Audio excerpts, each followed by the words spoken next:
Hey guys, and welcome to Sonically Sound, a channel dedicated to helping you with the music industry. Today, we're going to be going over acoustic microphone techniques. These are really important for when you're trying to record an acoustic space that you think sounds nice, be it a church hall, or outside, or just a weird space like a parking lot or a large warehouse that you just think, I've got to get that acoustic sound. There aren't many acoustic microphone techniques, but we're going to cover them all. So let's get started.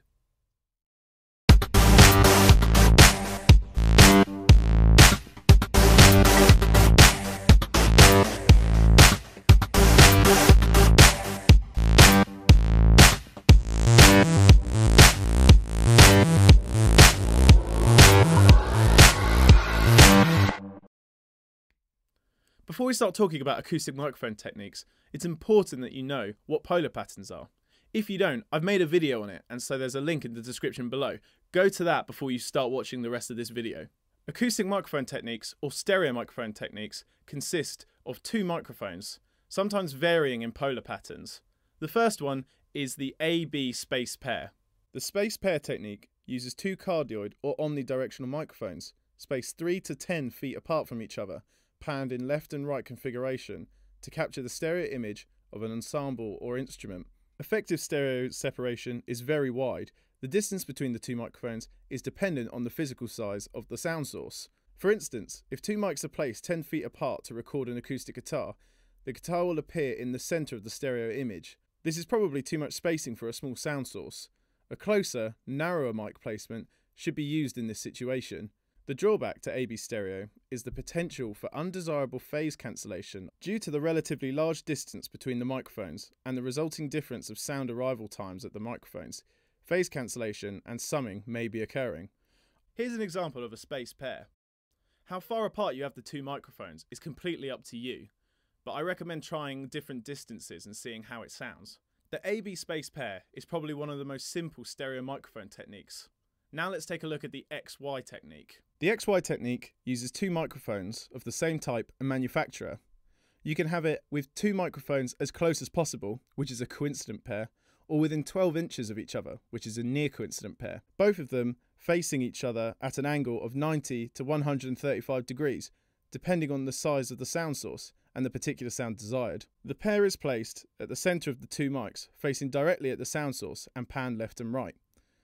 Due to the small distance between the microphones, sound arrives at the mics nearly at the same time. Here's an example of a near coincident pair. And now here's an example of a coincident pair with the same microphones. This stereo recording of an acoustic space is really useful, but it can be limiting if the sound source is extremely wide. The third most important stereo microphone technique is called the MidSide Technique. This consists of one microphone with a cardioid polar pattern and another with a figure of 8 polar pattern. How the MidSide technique works is two microphones are placed on top of each other, sort of like a coincident pair. But one of them, which is the mid, faces the sound source. This microphone has the cardioid polar pattern. The other microphone, which is the side, has the figure of 8 polar pattern, and that captures the reflections. With this recording, two signals can be combined to create an MS matrix, which can give a variable controlled stereo image. The mid microphone that's facing the sound source on axis can be changed up and down depending on how much of the reflections you want to hear.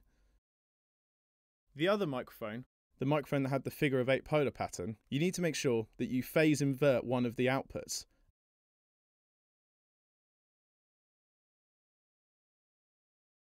And then pan them left and right. This then creates a stereo image, and it can be controlled by turning the levels up and down. This is probably one of my favourite stereo microphone techniques. This is because of the two different types of microphones working together. The cardioid microphone picks the sound up on axis and you have a good source of the sound, while the figure of 8 polar pattern microphone is working with the acoustic sound of the room, and you can control them by turning the levels up and down so you can see if you want more acoustic sound or more of the actual sound source. Those are the three main stereo recording techniques, and they're probably the better ones. But there are other ones, such as the ORTF and the NOS. The ORTF technique works with having two microphones together but angled at a maximum of 110 degrees. The NOS is sort of like the ORTF, however the spacing is 90 degrees apart. These aren't the most popular stereo microphone techniques, but it's probably worth you know them. I'm sure you know this anyway, but I'm going to remind you. When doing a stereo microphone technique, you need to make sure you're using condenser microphones. Dynamic microphones won't pick up the acoustic detail of a room, as they don't have a fast transient response like condensers do. Large diaphragm condensers work really well, but pencil condensers are the best way. That's all I have to say about stereo microphone techniques. Remember, if you don't know what a polar pattern is, or you don't know what a condenser or dynamic microphone are, please go to the link in the description below. This will explain everything to do with microphones. If you like that video, be sure to give it a thumbs up. If you think I missed anything, or you want me to do a video on a different topic, put it in the comments and I'll see if I can. Also, be sure to subscribe if you want to see more videos. I'm Eddie, and this is Sonically Sound signing off.